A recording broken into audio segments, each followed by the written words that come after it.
Assalamu alaikum, my respected and dear students.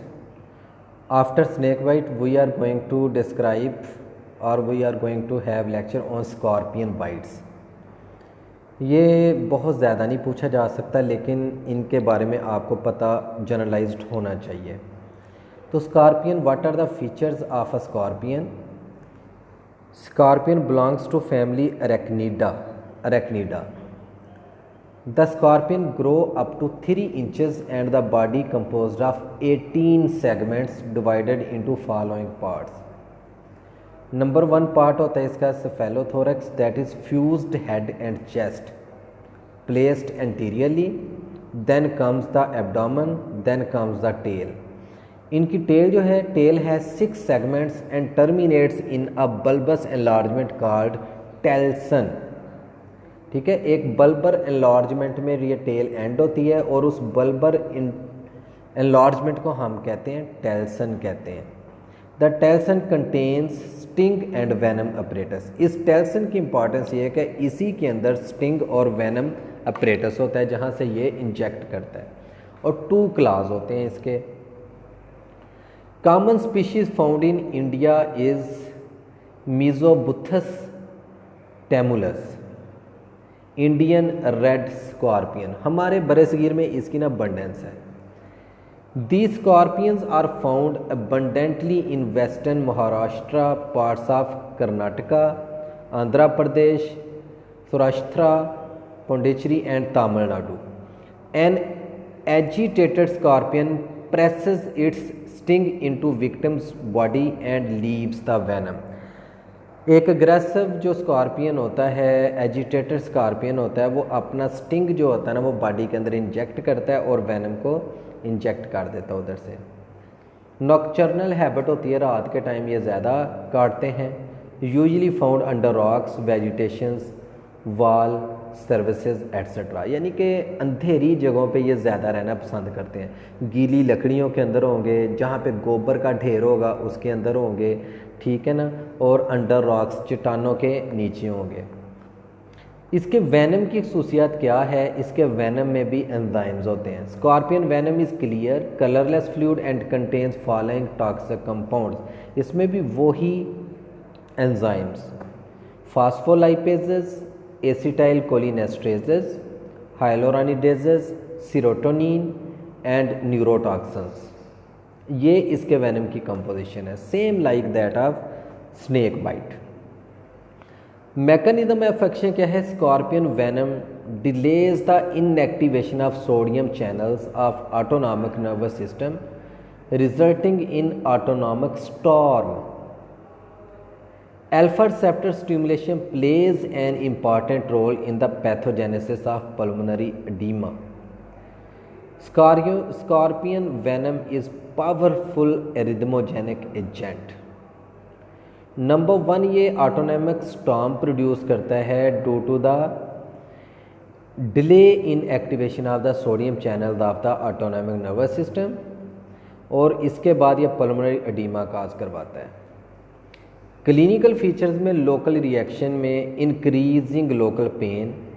The pain is typically described as burning and excruciating, यानी कि बहुत ज़्यादा जलन और अपनी इंटेंसिटी में ये तेज़ होना शुरू हो जाती है. लोकल एरिया पे स्वेलिंग हो जाती है और रेडनेस हो जाती है. ठीक है जी, लोकल एरिया पे स्वेलिंग एंड रेडनेस. फिर इचिंग शुरू हो जाती है और फिर इकाइमोसिस एट दैट एरिया हो जाती है. और सिस्टेमिक इफेक्ट्स में क्या है? Sweating, urticaria, salivation, vomiting, breathlessness and cough due to oedema, haemoptysis, priapism is a very common feature, erection, hypertension, bradyarrhythmias, pulmonary oedema, myocarditis, myocardial ischaemia, restlessness, giddiness, convulsions, intracerebral haemorrhages leading to paralysis. ये इसके local और systemic effects हैं. अगर हम ये flow sheet के ऊपर आएँ तो this is the mechanism of scorpion envenomation. देखिए, एनवेनमेशन बाय स्कॉर्पियन, जब स्कॉर्पियन एक बिच्छू यानी कि डसता है तो नंबर 1 क्या होता है? ऑटोनॉमिक स्टॉर्म आता है. ऑटोनॉमिक स्टॉर्म की वजह से दो चीज़ें होती हैं, सिंपैथेटिक एक्टिविटी और पैरासिम्पैथेटिक एक्टिविटी। सिंपैथेटिक एक्टिविटी और पैरासिम्पैथेटिक एक्टिविटी दोनों के कम्बिनेशन से या अगर सिंपैथेटिक सिस्टम एक्टिवेट होगा तो हाइपरटेंशन हो जाएगी, और hypertension will ultimately leads to arrhythmias, myocardial failure, pulmonary oedema and shock which ultimately will lead to the death. और अगर पैरासिम्पैथेटिक सिस्टम एक्टिवेशन होएगी तो हाइपोटेंशन होएगी और एनऑक्सिया होगा, और उसकी वजह से भी क्या होगी, एरिथमियाज एंड मायोकार्डियल फेलियर, और अल्टीमेटली डेथ हो जाएगी। और एन्वेमेशन बाय स्कॉर्पियन कुछ डायरेक्ट मायोकार्डियल टॉक्सिन्स हैं जो कि डायरेक्टली हार्ट को अफेक्ट करते हैं, फौरी तौर पे हार्ट एरिथमियाज में जाता है और सडन कार्डियक अरेस्ट होती है और डेथ ऑफ द पर्सन हो जाती है। ये जो है ना, आपने फ्लो शीट याद करनी है कि एन्वेमेशन में ऑटोनॉमिक स्टॉर्म होता है और मायोकार्डियल टॉक्सिन तो डायरेक्ट हार्ट को अफेक्ट करके सडन डेथ करवाते हैं, जबकि ऑटोनॉमिक स्टॉर्म में दो तरह के, अगर सिंपैथेटिक एक्टिविटी हुई है या पैरासिम्पैथेटिक एक्टिविटी होती है। अगर सिंपैथेटिक एक्टिविटी होती है तो that will cause the hypertension which ultimately leads to arrhythmias and ultimately lead to the death. और अगर पैरासिम्पैथेटिक एक्टिवेशन होती है तो वो हाइपोटेंशन करेगी, हाइपोटेंशन की वजह से टिश्यू परफ्यूजन कम होगी और एनॉक्सिया होगा, ठीक है, hypoxia which ultimately lead to the anoxia and there will be myocardial infarction and death of the person. तो this will be the mechanism of action of a scorpion bite. Now what are the laboratory findings, because all the effect is mainly going on the heart, so ECG is must। ECG करवाएंगे, ECG में ST segment depression और elevation आ सकती है, ठीक है ना। ST segment elevation myocardial infarction हो सकती है, ST segment depressive cardiac ischaemia हो सकता है। Acute myocardial infarction like pattern inverted T waves, left anterior hemiblock Q waves, ये आपको ECG पे नजर आएंगी। Elevated CPK level, creatinine phosphokinase level elevated होगा, ये एंजाइम है जो कि हार्ट से रिलीज होता है।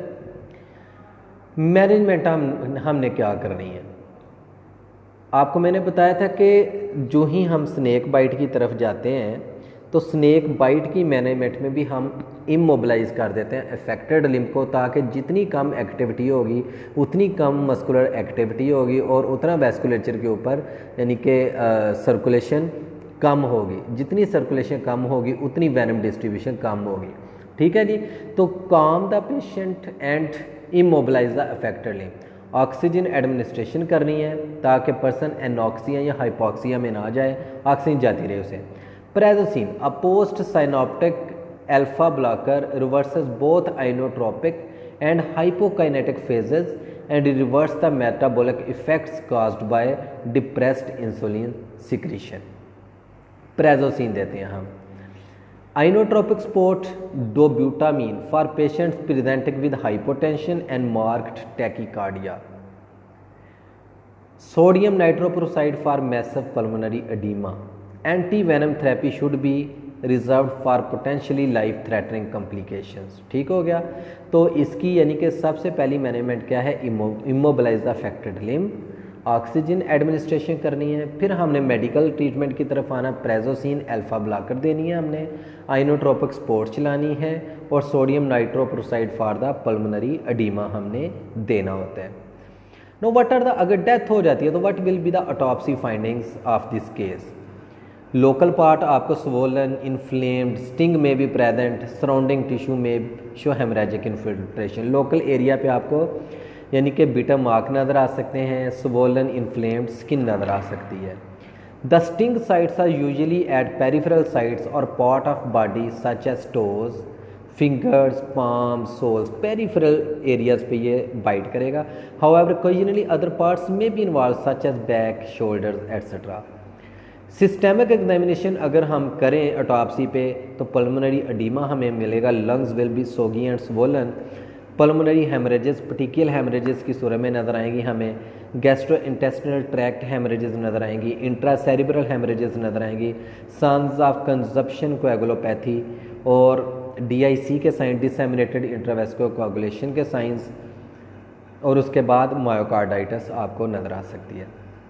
मेडिको लीगल इंपॉर्टेंस क्या है, accidental envenomation occurs and fatality is more accidental bite है, होमिसिडल और बहुत रेयर है इसका, ठीक है जी। एक्सीडेंटल है, सुइसिडल भी कम है, होमिसिडल भी कम है, बल्कि ना होने के बराबर है। एक्सीडेंटल एनवेनमेशन इज़ कॉमन, ठीक है। इसमें से आपसे ये एक तो मैकेनिज्म ऑफ एक्शन पूछा जा सकता है और दूसरा इसकी लेबॉर्ट्री फाइंडिंग्स में हमने पेट क्या क्या करवाना है, ईसीजी इज़ मस्ट, और ईसीजी क्या क्या शो कर सकती है, ठीक है जी। कौन सा एंजाइम इसमें रेद आ सकता है, और मैनेजमेंट में हमने क्या करना है, इमोबिलाइज करना है, ऑक्सीजन देनी है, और ड्रग्स में हमने प्रेजोसिन देनी है, सोडियम नाइट्रोप्रोसाइड देना है, और एंटीवेनम थेरेपी देनी है।